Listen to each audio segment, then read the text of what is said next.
বাবুকে উনি সেরা মাছ আবার আসবেন কেন তাই কি হয়েছে জানি তো আমরা লোক চিনি তো আরেকটা দিয়ে দেবো আরেকটা দিয়ে দেবো দেখি ও দাদা জামাই বাবু এবছরের সেরা ও জামাইবাবু এবছরের সেরা পাতলা কাটো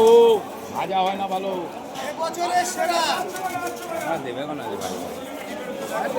হ্যাঁ এবছরের সেরা এবছরের সেরা ইলিশ তাই তো গোপাল, আমার দোকানের এবছরের সেরা মাছ দাম বকার থাকলে কিনে খেতাম বললাম তো শালাকে ভালোবাসে শালার মার দিলাম শালা এখনো বেরোয় নাই এই দেখেন যত ভালো হবে এই দেখেন এখানে তেল আসবে এই দেখেন আমি এখন এরকম মাছ একটাও কাউকে দিই এই প্রথম চ্যানেলের নাম এই দোকানদারের ছবি ভালো হচ্ছে ভাই হ্যাঁ একদম নায়কের মতো নায়কের মতো নায়কের মতো এই কানকুটা ভালো মনটা খুশি হয়ে গেছে মাছটা পেয়ে।